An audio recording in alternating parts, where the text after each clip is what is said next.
Aujourd'hui, je propose à tous les gourmands fidèles de ma chaîne du Palais des Saveurs une recette sucrée, une mousse glacée aux fraises et au sirop d'érable.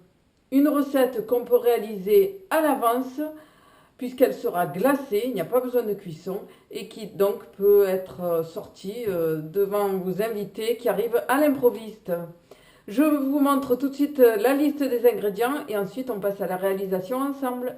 Il me faut 4 blancs d'œufs, une pincée de sel, 30 centilitres de crème fraîche liquide à 30%, 100 g de mascarpone, une cuillère à soupe de sucre, 2 cuillères à soupe de sirop d'érable, ensuite 16 pièces de biscuits type gaufrette, dont je ne citerai pas la marque, n'est-ce pas, à la fraise, ensuite 15 g de beurre, 10 biscuits cigarettes et de la confiture de fraises, environ 3 cuillères à soupe. Je monte les blancs d'œufs en neige avec la pincée de sel. Maintenant, je fouette en chantilly le mascarpone et la crème fraîche. À mi-parcours, on rajoute le sucre et le sirop d'érable et on continue de fouetter jusqu'à obtenir un appareil ferme. J'incorpore petit à petit les blancs d'œufs à cette chantilly. J'émiette mes biscuits et je verse par-dessus le beurre fondu. Je mélange le tout. Je prends un moule à cake.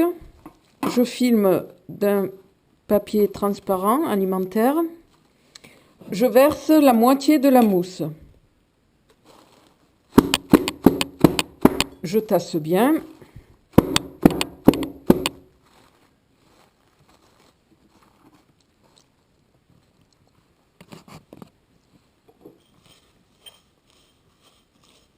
Je répartis ensuite la moitié des biscuits en poudre.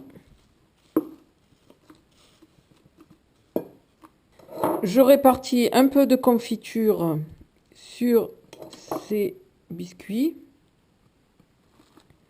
Je répartis les biscuits cigares.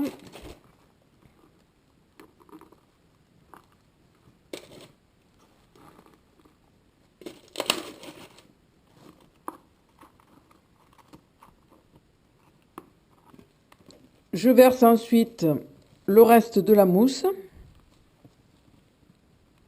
Je tasse une fois de plus.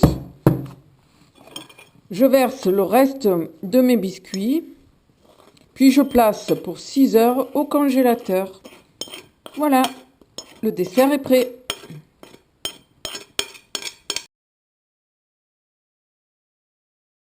Voilà, vous avez vu, en tout et pour tout, 25 minutes de préparation, c'est assez rapide. Il ne restera plus qu'ensuite à sortir votre gâteau du congélateur, à le placer sur le plat de service, à retirer le film alimentaire, à le laisser reposer 10 minutes, un quart d'heure avant de le présenter à vos convives, à le trancher et à le napper de sirop d'érable. Voilà, je vous dis bon appétit les gourmands, à très bientôt pour une nouvelle idée gourmande sur la chaîne du Palais des Saveurs. Au revoir.